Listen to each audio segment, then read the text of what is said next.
मेष राशि वालों, नवरात्र में यदि इन 10 में से कोई भी एक चीज आपको दिख जाए तो आंख बंद करके ये समझ जाना कि आपके जीवन में चमत्कार होने जा रहा है। ये समझ लेना कि आपका जीवन एकदम से खुशियों से भर जाएगा, आपका भाग्य बदल जाएगा, क्योंकि बहुत लकी लोग ही होते हैं जिनको ये सब चीज़ नवरात्र में दिख जाता है। बहुत ही किस्मत वाले होते हैं जिनको नवरात्र में ये चीज़ दिखता है। इसलिए नवरात्र में यदि आपको इनमें से कोई भी एक चीज़ दिख जाए तो ये आपके लिए चमत्कार माना जाता है। तो चलिए हम आपको विस्तार से बताने जा रहे हैं कि क्या चीज़ दिखने की बात हम कर रहे हैं।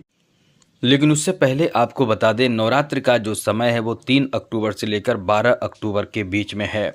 यानी 3 अक्टूबर से 12 अक्टूबर तक रहने वाला है। और इस बार जो माँ का आगमन हो रहा है वो पालकी पर होगा, यानी जिसे हम सवारी कहते हैं। जहाँ जैसे माँ दुर्गा अपने भक्तों के लिए, अपने श्रद्धालु भक्तों के लिए जब आएगी तो वो पालकी पर आएगी, और जब प्रस्थान करेगी तो वो मुर्गे पर प्रस्थान करेगी। मित्रों, ऐसा माना जाता है कि जब माँ जब पालकी पर आती है तो ये शुभ नहीं माना जाता है, क्योंकि पालकी पर जब माँ आएगी तो इसका प्रभाव अर्थव्यवस्था पर पड़ता है। देश दुनिया के अर्थव्यवस्था पर इसका बहुत बुरा असर पड़ता है। इसका जो बुरा असर पड़ता है वो इतना ख़राब असर पड़ता है कि माँ का आगमन जो पालकी पर होता है वो मंदी देता है। मंदी ही नहीं, महामारी देता है, और प्रकृति आपदाएं देता है, हिंसा देता है। प्रकृति नहीं, अप्राकृतिक आपदाएं देता है, जैसे युद्ध वगैरह, और इस तरह की मंदी, और वैल्यू बहुत ज़्यादा पैसे की बढ़ जाती है, कीमत बहुत ज़्यादा पैसे की बढ़ जाती है। इस तरह से आगमन का नुकसान आपको उठाना पड़ता है। अब जब माँ प्रस्थान करेगी तो मुर्गे पर करेगी। मुर्गे पर प्रस्थान करना ये क्या देगा तो आपको बता दें, ये भी अच्छा नहीं है। जब माँ दुर्गा प्रस्थान करेगी तो ये भी अमंगलकारी माना जाएगा, क्योंकि इसका प्रभाव जो होगा वो भी देश दुनिया पर बहुत बुरा असर डालेगा। लड़ाई झगड़े होंगे, राजनीतिक उलट पलट होगी, और उठा पलट तख्ता पलट होगी। देश दुनिया में शोक और अमंगलकारी स्थिति बनेगी। इसका देश दुनिया पर बहुत ही बुरा असर पड़ता है। तो मित्रों, ये आपने जाना कि माँ का आगमन और प्रस्थान का असर हमेशा ही होता है, क्या होगा। अब आपको बताने जा रहे हैं मेष राशि वालों कि आपके जीवन में नवरात्र का प्रभाव। वैसे तो हम बता दें, एक लाइन कुछ ज़रूरी जानकारी आपको दे दें कि नवरात्र जो लोग करते हैं वो, यदि नवरात्र नहीं कर रहे हैं तो आप समझ लें कि आप बहुत अच्छे समय को मिस कर रहे हैं, क्योंकि नवरात्र जो लोग करते हैं उनके ऊपर ग्रहों की जो बुरी स्थिति होती है, बुरा प्रभाव होता है, वो ख़त्म हो जाता है। क्योंकि माँ दुर्गा के चरणों में सारे ग्रह हैं। यदि आपके ऊपर कोई ग्रह पीड़ा है, या फिर आप एक ग्रह को ठीक करेंगे दूसरा ग्रह परेशान करेगा, दूसरे को ठीक करेंगे तीसरा परेशान करेगा, तो ये कहीं ना कहीं ग्रहों की स्थिति बदलते रहती है।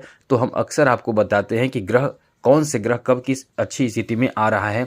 कभी कभी तो बहुत भारी नुकसान होता है, कभी कभी तो इंसान परेशान होता है। इसलिए नवरात्र जो लोग करते हैं उस पर, उसके जीवन पर बहुत बुरा असर नहीं पड़ता है। इसलिए नवरात्र करना जरूर चाहिए। जो लोग 5 नवरात्र लगातार कर लेगा, हम एक दावे के साथ कह सकते हैं, जो 5 नवरात्र लगातार कर लेगा उसके जीवन में बुरा समय, बहुत बुरा समय नहीं आएगा। बुरा समय आकर कम हो जाएगा। जैसे तूफान तो आएंगे सब जगह, लेकिन आपके पास आते आते कम हो जाएंगे। इसलिए जो नवरात्र करते हैं, माँ की कृपा ऐसे बरसती है। आपको बता दें, नवरात्रि यदि आप कर रहे हैं या नहीं भी कर रहे हैं तो ध्यान रखिएगा, ऐसे जगहों पर, सुनसान जगहों पर बिल्कुल भी ना जाएं, क्योंकि नवरात्र के समय बहुत ही सतर्क रहना चाहिए। तांत्रिक तंत्र विद्या का प्रयोग करते रहते हैं, और जो लोग गलत सिद्धि करते रहते हैं वो एक्टिव रहते हैं। कुछ भी बाहर फेंक देते हैं, चौराहे पर फेंक देते हैं, आसपास फेंक देते हैं, तो इससे आप फंस जाते हैं, परेशान हो जाते हैं। साथ साथ अपने बच्चों को भी ज़्यादा इधर उधर घूमने फिरने ना दें, आप समझिए, क्योंकि ये ऐसा समय होता है। छोटे बच्चे हों तो उनके आंखों में काजल, तलवे में काजल जरूर लगा कर रखिए, क्योंकि नज़र दोष इसमें, ये जो समय होता है इस समय बहुत ज़्यादा लगता है। कम से कम तलवे में काजल लगा कर रखें। इतना तो ज़रूर कर सकते हैं। हम आपको बहुत सही मार्गदर्शन करने की कोशिश कर रहे हैं, बाकी आपकी मर्ज़ी। और एक बात कहेंगे, यदि आप इस चैनल पर पहली बार आए हैं तो चैनल को सब्सक्राइब कर लीजिएगा, क्योंकि प्रतिदिन राशिफल आपको इस चैनल के माध्यम से मिलता रहेगा और अच्छी जानकारी हमेशा ही मिलता रहेगा। और यदि कुंडली दिखाना है तो आप हमें मेल कर सकते हैं अपना डेट ऑफ बर्थ, जन्म समय, जन्म स्थान, अपना नाम और कोई एक लाइन का प्रश्न जो आपको पूछना है। लेकिन ध्यान रखिएगा, चैनल सब्सक्राइब रखेंगे तभी आपके प्रश्नों का जवाब हम देंगे, और आपके प्रश्नों का जवाब मिलने में विलम्ब भी होगा, क्योंकि बहुत लोग मेल कर रहे हैं और जिनके प्रश्नों का जवाब मिल चुका है जिनको मेल का जवाब मिल चुका है वो एक बार कमेंट बॉक्स में आकर जरूर बता दिया करें। तो मित्रों, आपको हम बताने जा रहे हैं नवरात्र में चमत्कारिक चीज़ जो आपको संकेत देता है कि ये चीज़ आपके जीवन में जो दिख जाता है, आप उस चीज़ को इग्नोर कर देते हैं, लेकिन कहीं ना कहीं आपका भाग्य उससे साथ देना शुरू कर देता है। तो सबसे पहला है दीपक। जी हाँ दोस्तों, दीपक, अखंड दीपक बहुत लोग नवरात्र में जलाते हैं, या ऐसे भी दीपक आप जलाते हैं, लेकिन अखंड दीपक जलाना बहुत ज़्यादा शुभ माना जाता है। कुछ लोग होते हैं जो थोड़े से भयभीत होते हैं कि कहीं अखंड दीपक बुझ न जाए। यदि आपने श्रद्धा भक्ति से नवरात्रि पूजा पाठ किया है और नियम पालन कर रहे हैं तो निश्चित रूप से माँ की कृपा बरसेगी, आपके अखंड दीपक कभी नहीं बुझेंगे। और अखंड दीपक में आपको एक दिखता है फूल, तो समझ जाइए कि आपके घर में कोई शुभ काम, कोई मांगलिक कार्य, कोई बहुत अच्छा कार्य होगा, या फिर आपके घर संतान उत्पन्न होगा। ऐसी बड़ी अच्छी खुशखबरी मिलती है यदि दीपक में फूल लग जाए तो। और दीपक जरूर जलाना चाहिए, प्रतिदिन दीपक जलाएं। हम तो ये कहेंगे कि आप 2 दीपक जलाएं। एक, यदि आप नवरात्र नहीं कर रहे हैं तो 2 दीपक जरूर जलाइए। एक तो पूजा स्थान में शाम के समय ज़रूर जलाना चाहिए, और दूसरा दीपक घर के मुख्य दरवाजे पर जलाना चाहिए। इस चीज़ को ध्यान जरूर रखिएगा। आगे बात करें, यदि नवरात्र आप कर रहे हैं या नहीं भी कर रहे हैं, लेकिन श्रद्धा आपके अंदर है, या नवरात्र कर रहे हैं और पूजा पाठ कर रहे हैं और वही सपने में आते हैं, वही सपने आप देखते हैं, तो निश्चित रूप से आप समझ लें कि आपके ऊपर माँ की कृपा बरस रही है। आपका जीवन ज़रूर अब अच्छा होगा। यदि कोई सपना आपका है तो वो यानी आपके किस्मत का साथ मिलेगा, कोई बड़ा सपना आपका पूरा होगा। साथ ही साथ यदि सपने में आप कन्या को देखते हैं, जी हाँ मित्रों, यदि आप सपनों में कन्या को देखते हैं तो कहीं ना कहीं ये समझ लें कि आप पर माँ साक्षात ही प्रसन्न हैं। आपके ऊपर बेहतर प्रभाव माँ का पड़ने वाला है, यानी आपके ऊपर माँ प्रसन्न है। यदि सपने में आप जौ देखते हैं, जैसे कि जौ पूजा में यूज किया जाता है, जौ बोया जाता है माँ दुर्गा के पास जहाँ पूजा होती है, लेकिन यदि जौ ना उगे तो ये अच्छा नहीं माना जाता है। और यदि जौ उगे और बहुत ही घनघोर हो तो ये बहुत ज़्यादा शुभ माना जाता है। इसका मतलब आपके ऊपर माँ दुर्गा बहुत प्रसन्न हैं।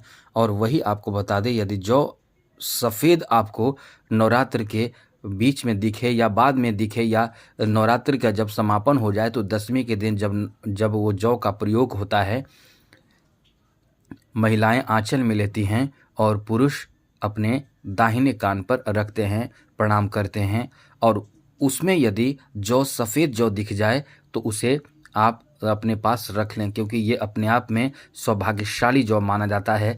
और बहुत कम ऐसा होता है कि एक आपको सफ़ेद जौ मिल जाए। यदि ये मिल रहा है तो निश्चित रूप से भाग्यशाली आप हैं, और इसे आप एक जो मिले, या 2 भी मिल जाए, 2-4 जितना भी मिल जाए, सफ़ेद जड़ से लेकर ऊपर तक पूरा सफ़ेद आपको दिखेगा, वो आपको मिल जाए तो इसे आप तिजोरी में रख सकते हैं। सबसे पहले इसे आप लाल कपड़े में बांधकर तिजोरी में रख सकते हैं, या अपने पास रख सकते हैं, अपने पर्स में रख सकते हैं, लेकिन जूठा नहीं होनी चाहिए। ये आपको माला माल बना देता है। आगे बात करें तो सपने में यदि आप ब्राह्मण को देखते हैं, जी हाँ मित्रों, ब्राह्मण को देखते हैं, तो ये कहीं ना कहीं एक बहुत अच्छा संकेत है कि आपकी पूजा विधि बहुत ही अच्छी है। आपकी पूजा विधि अच्छी है और इससे माँ बहुत जल्द प्रसन्न आप पर हो रही है। तो ये समझ लें कि आपके लिए समय अच्छा, ये सब संकेत हम अब आपको बता रहे हैं। यदि सपने में कलश दिख जाए, जो आपने कलश स्थापना किया है वो कलश आपको दिख जाए, सपने में दिख जाए, या कोई दूसरा कलश भी दिख जाए, तो भी आप समझ लें कि आप पर माता रानी की असीम कृपा बरसेगी और आपका जीवन बहुत अच्छा होगा, आपका घर बनेगा, आपका अपना कोई बड़ा काम पूरा होगा, मनोकामना पूर्ण होगा। सपने में यदि कमल का पुष्प दिख जाए तो ये आपके लिए बहुत ज़्यादा शुभ माना जाता है। और एक बात तो ज़रूर कहेंगे, माता रानी को कमल का पुष्प भी आप चढ़ा सकते हैं, ये अपने आप में बहुत ज़्यादा शुभ माना जाता है। तो कमल का पुष्प दिख जाए तो ये समझ लें कि आप पर माँ की कृपा बरसने वाली है। और यदि आप पूजा कर रहे हैं तो चींटी बहुत ज़्यादा आ जाए, आपके प्रसाद को खाने लगे, बड़ी बड़ी चींटियाँ होती हैं, वो आपके प्रसाद को खाने लगे, तो समझ लें कि आप पर माँ की कृपा है। अब ऐसा नहीं है कि सारे चीज़ ही आपके साथ होंगे, कुछ एक दो चीज़ हो सकते हैं। आगे बात करें तो जिस पर माँ सवारी करके आई है वो यदि दिखे तो भी आप समझ सकते हैं कि आपके लिए बहुत ही अच्छा समय है। जैसे माँ दुर्गा की सवारी इस बार जो आगमन होगा, हमने बताया आपको, पालकी में होगा, और माँ जब प्रस्थान करेगी तो मुर्गे पर करेगी। तो ये जो आप स्थिति बनेगी, और ऐसे में यदि आपको सपने में ये आते हैं तो समझ लें कि आप पर भारी बुरा प्रभाव या भारी परेशानी आने वाला था और वो टल जाएगा, क्योंकि इस बार जो आगमन होगा वो बहुत अच्छा आगमन नहीं है, प्रस्थान भी अच्छा नहीं है, इसलिए आपके ऊपर बहुत आपका बुरा समय आने वाला था, लेकिन वो टल जाता है, ऐसी स्थिति बनती है। माँ की कृपा, असीम कृपा आप पर बरसने वाली है, ऐसी स्थिति आप, ऐसी सोच आप रख सकते हैं। साथ साथ यदि आपको नवरात्र में यदि आपके पास सिक्के हों, दुर्गा जी का सिक्के हों, दुर्गा जी का फोटो हो, माँ का फोटो हो, वैष्णो देवी का फोटो हो, तो आप उसे पूजा में यूज कर सकते हैं। साथ ही साथ आप यदि किसी के हाथ में देखते हैं, नज़र आपको पड़ जाए, तो ये समझ लें कि अपने आप में आप बहुत ही भाग्यशाली, सौभाग्यशाली हैं, क्योंकि ये बहुत कम होता है कि आपको नवरात्र के समय आपके पास ऐसा सिक्का कोई आए जिसमें माँ दुर्गा का फोटो हो, चित्र हो। तो इस तरह से ये आपके लिए संकेत माना जाता है। तो आज के लिए इतना ही। जय माता दी, राधे कृष्णा, ओम नमः शिवाय।